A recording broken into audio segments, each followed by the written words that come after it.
Assalamualaikum warahmatullahi wabarakatuh. Nama saya Arli Anpamila.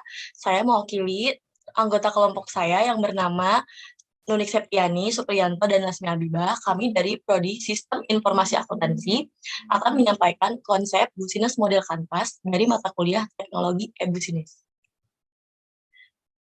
Business Model Canvas. Business Model Canvas atau BMC adalah sebuah strategi dalam manajemen yang berupa visual chart yang terdiri dari 9 elemen.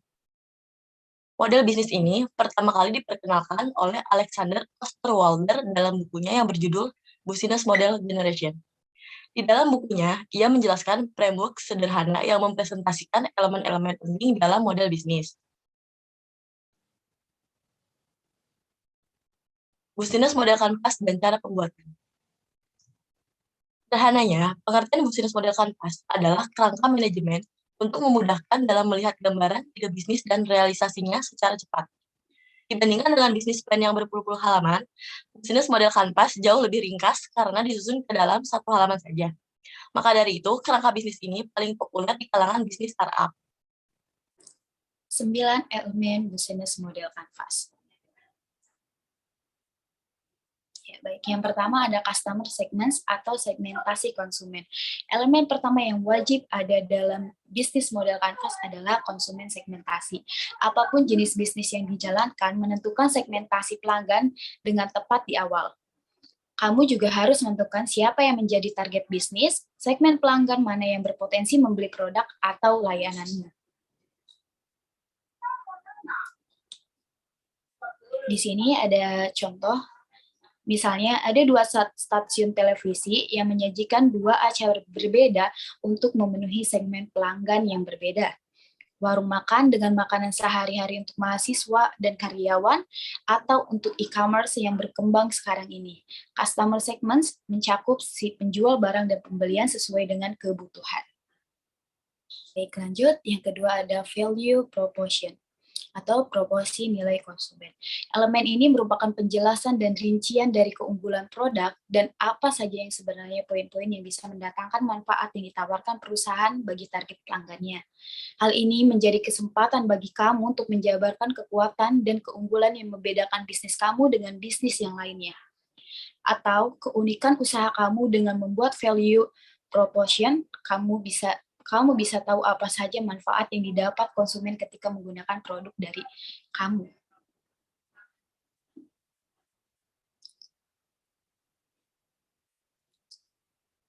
Selanjutnya yang ketiga, channels atau saluran. Melalui penggunaan channels atau pemasaran yang tepat, kamu baru bisa menyampaikan value propositions kepada customer segments, jadi kamu bisa memulai memikirkan channels yang mau kamu gunakan dengan baik, karena penentuan channels adalah salah satu elemen penting bagi keberhasilan sebuah bisnis. Misalnya, kamu bisa memasarkan bisnis kamu lewat media sosial, browser, website, and others. Selanjutnya ada revenue streams atau sumber pendapatan. Revenue streams ini merupakan bagian yang paling viral di mana perusahaan atau usaha memperoleh pendapatan dari pelanggan. Elemen ini harus dikelola semaksimal mungkin untuk meningkatkan pendapatan bisnis. Jangan sampai ada bahan baku, produk, atau kinerja yang tidak dimanfaatkan secara maksimal untuk mendatangkan keuntungan yang besar.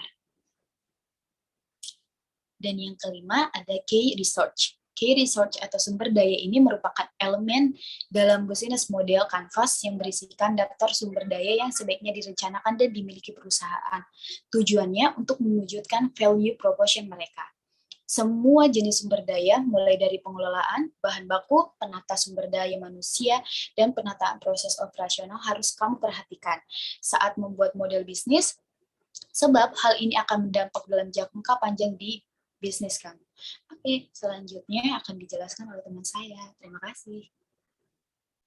Selanjutnya yang keenam adalah customer relationship. Setelah memahami segmentasi konsumen dan channel yang digunakan, saatnya menentukan bagaimana bisnis kamu berinteraksi dengan pelanggan.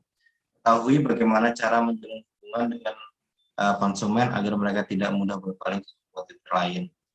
Contohnya yang bisa diterapkan, misalnya memberikan promo, giveaway, atau program membership.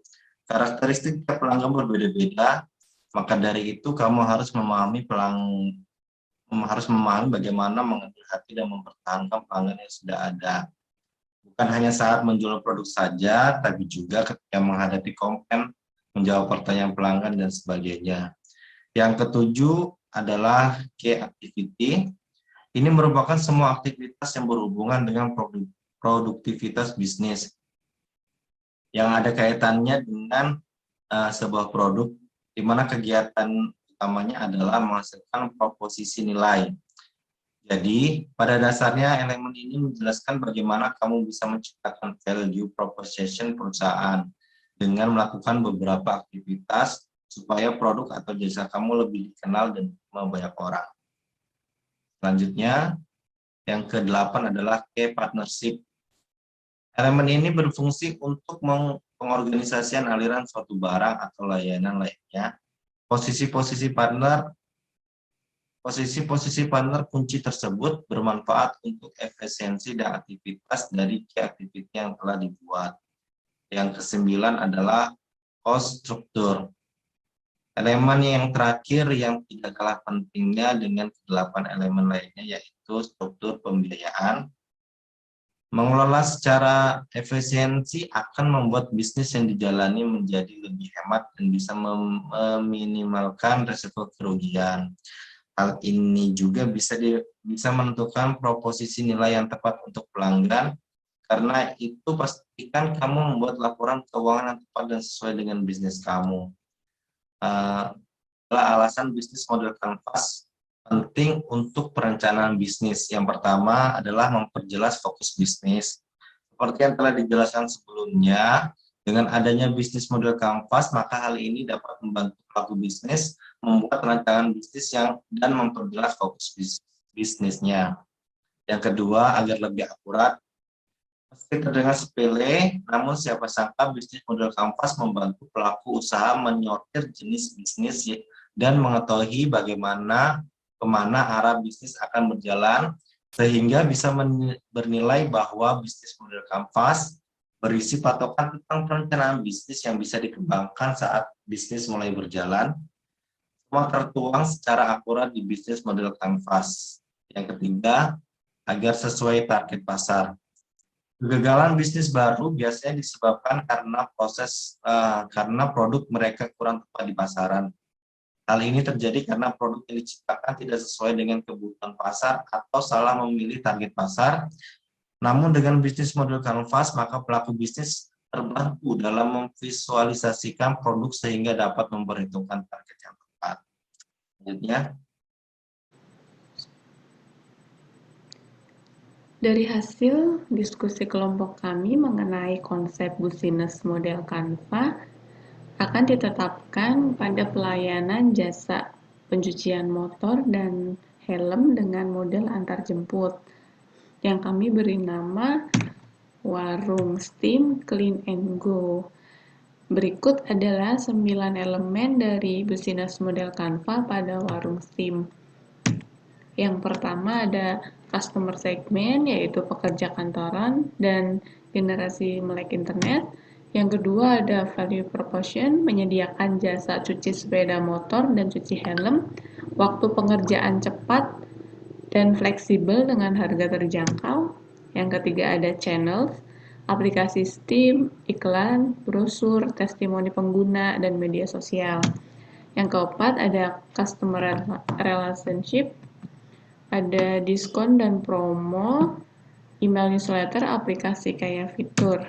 Yang kelima ada key activities, menghubungkan Steam dengan pelanggan, manajemen data pelanggan.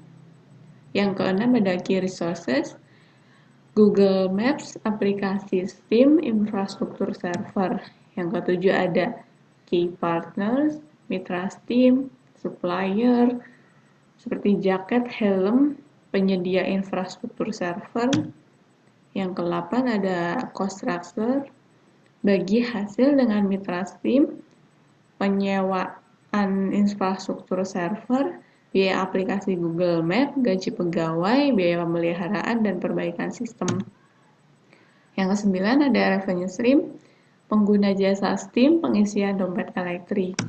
Sekian dari kelompok kami, terima kasih. Wassalamualaikum warahmatullahi wabarakatuh.